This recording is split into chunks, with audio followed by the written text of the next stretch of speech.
Hi everyone, it's me, Michelle Monstera. This is my channel if you guys are new here, and I talk about mental health as well as plants, specifically carnivorous plants, house plants, outdoor gardening. I'm in zone 8B and I'm in underwater. So today what we're going to do is we're going to do a little quick patio, porch, balcony, whatever you want to call this space, tour of what my space looks like outside. I know I haven't really introduced balcony garden. Disclaimer, I have cleaned nothing up for this video because that's just how we're gonna roll. All right, and I've been gardening here for about 2 or 3 years, but this year was the first year that I really started to become very serious about taking advantage of this space back here. As you can see, there's a big tree right here, which means a lot of pests are squirrels, birds, and that type of stuff, anything that lives in the tree. So the one thing that I wanted to do with this area right here in the center is to create a trellis so that I could grow anything climbing of that sort so that it would create shade so that I could sit in the middle and read a book. Now that was not planned very well because obviously there's it's tiny. I'm actually gonna try and sit and read. I'll probably insert clips there. And so yeah, basically it's just 4 bamboo poles that I've tied together really crappily using some string, and I have some pots around here. Right here is some cucumber.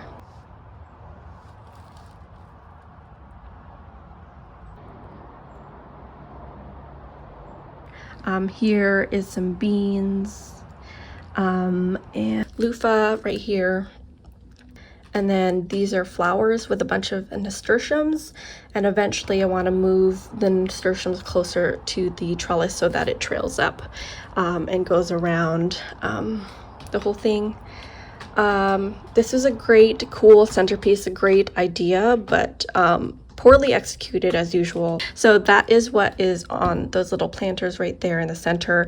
This was my plan for the outer edge of this garden. Because we're seeing other people's balconies, we're so close to other people, I wanted to try to create some privacy besides the tree. So I tried to plant a bunch of sunflowers around the edge here. Obviously that was not really thought out because you can tell the sunflowers are all different lengths. These are kind of tall but they're not blocking anything. And then you have this one here that is not the same height.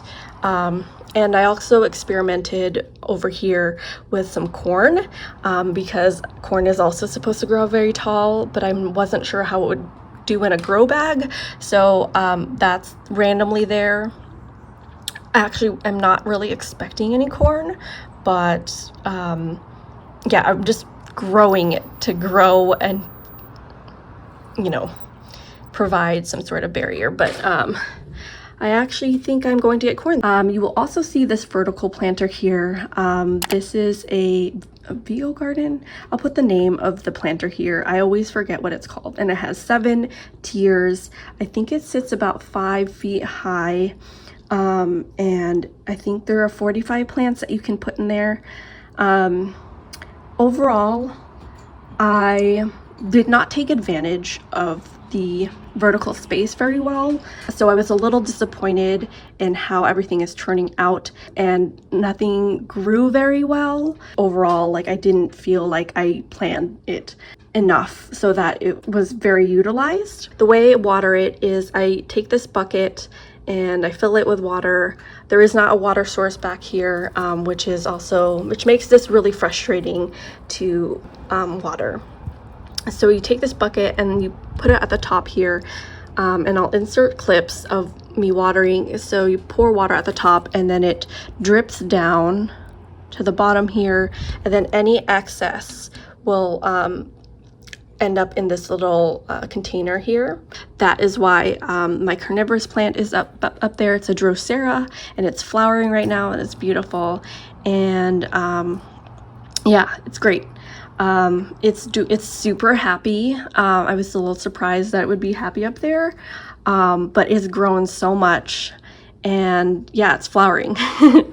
So at the top, I also have some perilla leaves. I think a ranunculus. It's like the Spilanthes. It's the toothache plant, and more perilla leaves.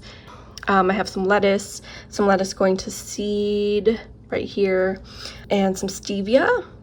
One of my big goals this year was to try to grow stevia, so that I would have my own stevia powder. And I have this plant that's very insistent in growing. I love that it's coming from down in this pocket here up all the way here, trying to get some sun. It looks like a flower of some sort.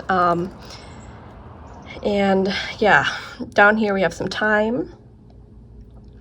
Oh, sorry, oregano. We do have some thyme on the side. Oh, look, a bird's coming.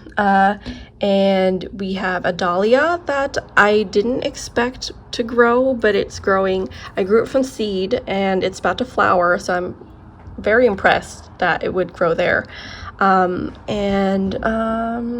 Some other stuff that I don't think I labeled very well. Right over on here, some planter boxes and an artichoke in between. I was hoping that the artichoke would grow and we could have like artichokes, but I don't know if there's enough space in it. But I just also like the look of this big artichoke plant growing in like this area. It gives a nice like focal point.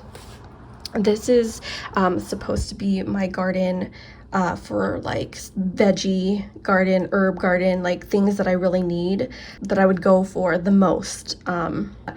Kitchen garden, so like any green onions, herbs, things that we use a lot, I would want to put in here. Over on the back end here, we have you see a whole bunch of marigolds in this like taller planter pot. This was supposed to be my focal point. I wanted to have a bunch of flowers, but I started flowers very late this year. Right now I just have marigolds like popping off everywhere, which is awesome. I actually really like marigolds, and it helps with pest control as well. So that is really all that's in there. And this like planter bin here is I put it, you might make fun of me in the comments, but that's okay. I started a tomato a few weeks ago, and I planted a tomato that would fit within the growing season.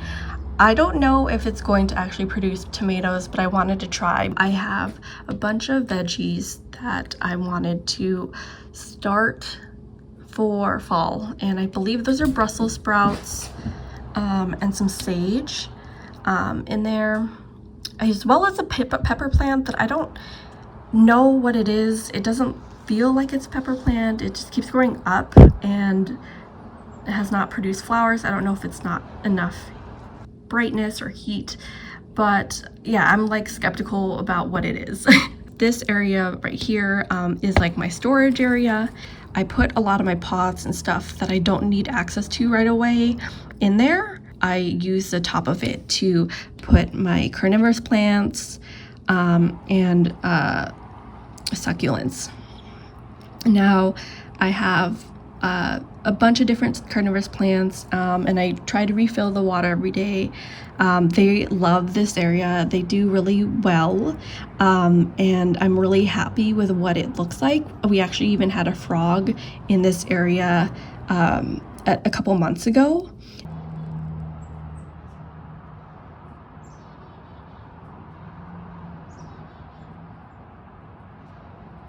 I didn't want it just to be a garden, with vegetables. I wanted it to have like fun carnivorous plants. I think honestly, if I had to pick an area that's my favorite, carnivorous plants, that carnivorous plant section and the succulents are my favorite area to spend in the garden. I have 2 trees, and if I had to also pick other things in my garden that I love, it's these two trees. One of them is an olive tree that I bought from Trader Joe's a while ago, and I am trying to propagate some of the leaves, or not leaves, propagate some of the side shoots, because I'm going to prune soon, and I just wanted to try propagating by air layering.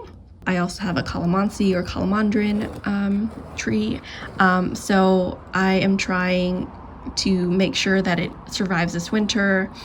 I'm probably going to put it downstairs by our grow light, but this is my second or third time trying to grow a calamansi tree, because I think the one thing that I'm very proud about this season is getting carpeting for the area. I think it really ties it all together. Otherwise, it just looks very chaotic. It's really simple, but it just feels like an extra room, and I love that about the garden. It just really pulls everything together, and it makes it feel like a space that I want to go to instead of just a bunch of random pots together. So highly suggest. It was only like $50 or $60, I think, and it's an outdoor rug. It's really fun to see it all get together. And then this is like the rug that I bought a while ago, and it's really dirty, but yeah. There's also little planters hanging over here. I think I'm also very proud of buying these. I wasn't sure about them, but after adding them in, I really feel like it helps to add to the room effect, that this balcony is like another place to walk into and not just like an extension of the house. I love that it like really blends in with the white, not fancy, the borders. If you water this, I have strategically placed a bunch of planters below, so that when I water this also gets watered. If I water this, the artichoke also gets watered. So I strategically placed it around the siding so that happens. I like being able to do that. I think the biggest difficulty in this sort of setup is that there is not a hose out here, and every time I do need to water, it is not fun. I don't look forward to it because it is inconvenient to grab this bucket, fill it with water from the sink in the kitchen, which isn't far away, but having to carry a big load of water to water, and it's one extra step that takes a little bit of time that makes it very hard for me to feel motivated to water. So I think my biggest complaint about myself this year in terms of the garden is just not being able to be consistent and not being able. My camera ran out of storage space at this point.